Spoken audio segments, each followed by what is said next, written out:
The same. What's the Oxford comma? So.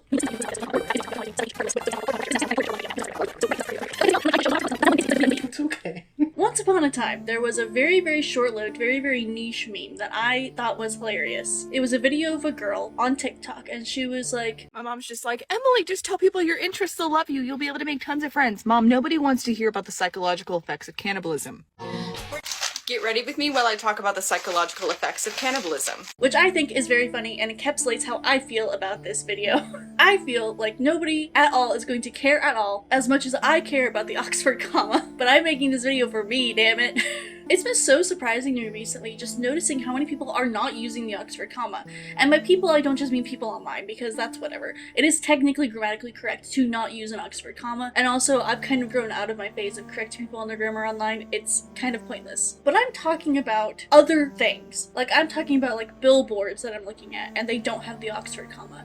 Or I have a clip in the last video I uploaded where the RADS R test did not use an Oxford comma, and I don't understand. So today I want to talk about the quote-unquote controversy, apparently there's controversy, about using the Oxford comma versus not using the Oxford comma, and why I think it's insane that anybody wouldn't use it. Also, it's Texas, so if you can hear the AC or any background noise, it's because it's hot. I'm sorry. So very briefly, let's talk about what the Oxford comma is. This whiteboard segment is brought to you by Daniel, since he got me the whiteboard. So for our Oxford comma lesson, we're going to use Pokemon because I'm working on a very long Pokemon video. So I have Pokemon on the brain currently. I'm going to write the same sentence twice, one with an Oxford comma, one without an Oxford comma. And from here, we're going to guess my favorite Pokemon. Don't worry, I won't make you actually guess because there's over 1,000 Pokemon. You will not get it, just statistically speaking.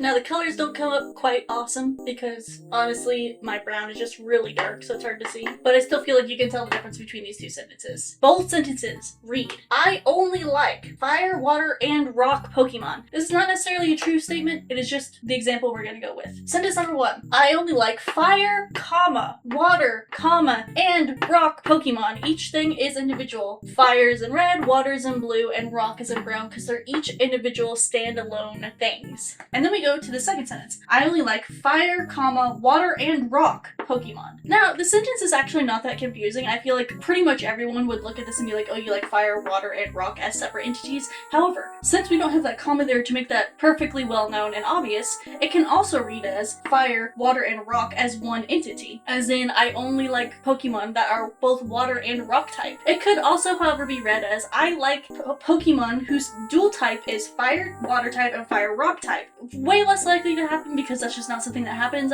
There's 1,000 Pokemon. I'm sure one of them is also fire water type, but that's just not gonna happen. So here we can see confusion, and here it is a lot clearer. Now, with only one of these sentences, my favorite Pokemon would be listed. If I only like fire, water, and rock, or I only like dual type fire, water, dual type fire, rock, or fire and dual type fire, rock, my favorite Pokemon would actually not exist in this category, but does exist in this category because my favorite Pokemon is just a water type. Magikarp. Magikarp is my favorite Pokemon, and I'm not an artist, but I bet you could tell immediately that this was Magikarp. And Magikarp does not exist under this list. If I asked you to guess my favorite Pokemon based off this list, I would not be surprised if you named either a fire type, because that's the least confusing part of the sentence, and or somebody like Amistar, a water rock type. Was this a lot of work to make a very simple point? Yes, but I like it. And I got to draw a Magikarp. Not well, but still.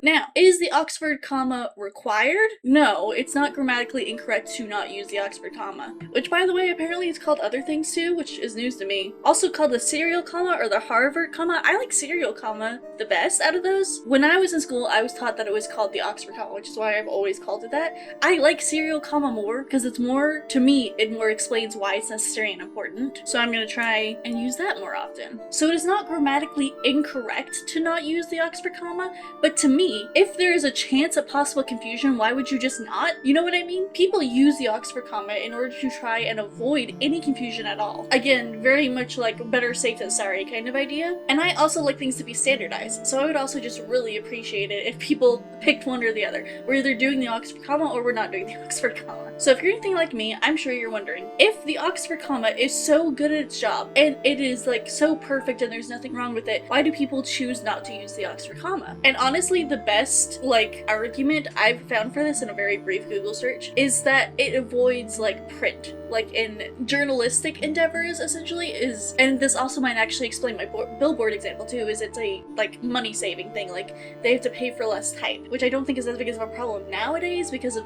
so much shit is online. But it seems more like based on them not wanting to use as much type. But like it's essentially a money saving tactic. I did see a quote online that said that usually journalists will not use the Oxford comma, and if the sentence is too confusing without an Oxford comma, they're just gonna rewrite the sentence, which to me sounds like a pretty nice writing exercise. But that was from one comment, and the source is from a trivia site, so I don't know how true that is. I kind of get the vibe. It's one of those things where it's like, we've always done it this way, so we're gonna keep doing it this way. I'm saying this completely understanding that I'm probably the only one who gives a shit, because it seems like entire countries don't really care. Like, I'm sitting here reading the brief Google overview, not the AI overview, let's be clear, but just like reading some brief snippets on the first page of Google and looking at, again, just like the first page of Google results. And it's saying things like Australia as itself, as a full country, doesn't really use the Oxford comma unless very specifically to prevent that confusion that we were talking about earlier. And also in Britain. But then again, it's really talking about like publications and like standard publicizing, which to me feels again like that idea of like, oh, newspapers used to cost money for every piece of typeface you use, so we didn't add the comma to like save a few nickels or cents or less than that. And I shouldn't really be surprised that it always comes down to money. It's always money, isn't it? So my question still remains, why are people not using the Oxford comma? If it is a typeface cost too much issue, that is really no longer an issue, I feel. And even if it is costing you generously, I think it's costing maybe fractions of cents. But even if it is costing you up to a nickel to use that Oxford comma, I say fucking do it. Cowards. I think everyone should be fucking standardized. Just pick one. Either nobody uses the Oxford comma, and every now and then, again, I will say very rarely, people are incredibly confused about something, or we always use the Oxford comma and people finally get to stop fucking arguing about this. Or like me, just being slightly annoyed every time you see it. I'm in a D&D campaign, and my DM handed me a sheet of paper listing out a bunch of shit and did not use the Oxford comma. And yeah, I said it, I said, why no Oxford comma? And he said, what's an Oxford comma? So fair enough, didn't even know what it was. But this isn't a new thing. I wasn't really allowed to be online as a kid. I talk about this kind of a lot, but when I was not allowed online and I snuck online anyway and was on Tumblr, I saw memes all the time about the Oxford comma. And yet, they were silly.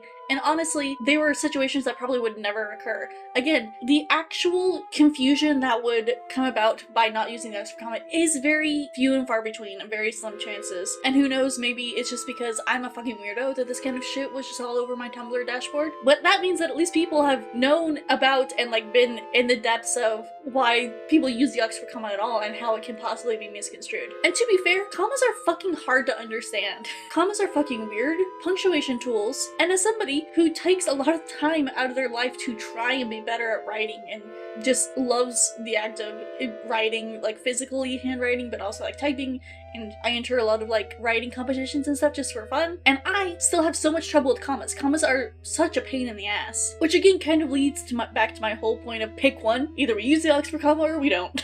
Now, something that came up while I was doing my very simple Google search in the AI overview, which I don't trust, was something about a court case, all centering around the Oxford comma, so I had to look deeper into that, because that sounded interesting, but AI hallucinates shit so often, it could have just been completely random. But it is, in fact, a real court case. O'Connor versus Oakhurst Dairy, and it was in 2017, and it is still a little bit confusing to me. I'm not a lawyer, I don't know any shit about law, so I'm just gonna read you the summary from this website, law.justicia.com. At issue in this case was whether the delivery drivers for a Maine dairy company fell within the scope of an exemption from Maine's overtime law. Specifically at issue was an exemption to the overtime law that covers employees whose work involves the, quote, packaging for shipment or distribution of, end quote, enumerated food products. There was no commas anywhere in that quoted part. No commas at all. The drivers argued that these words referred to the single activity of packaging. Whether the packaging packaging was for shipment or distribution.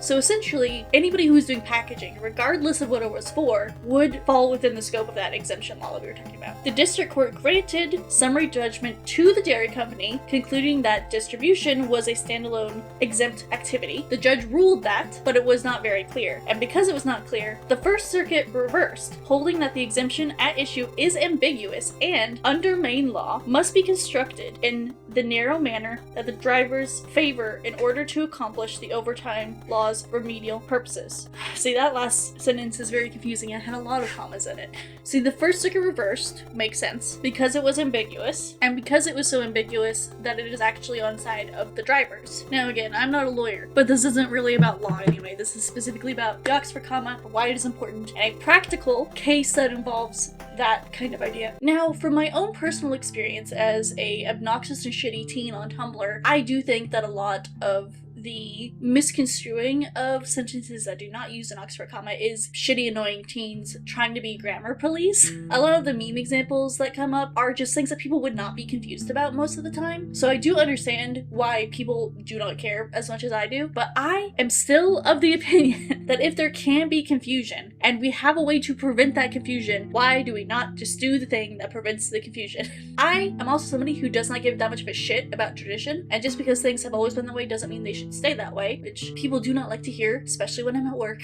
But with the utmost seriousness, I do think that people should just always use the Oxford comma. When in doubt, do the thing that's going to lead to the least amount of confusion. Use the Oxford comma. I do kind of worry that that is a very, Americanized take, because apparently some countries don't even care that much, and maybe this is a very self-important take, but it's literally about commas, so I'm not that upset about it.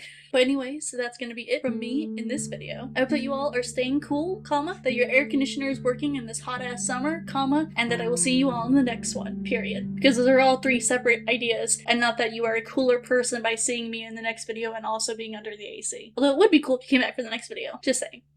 Bye.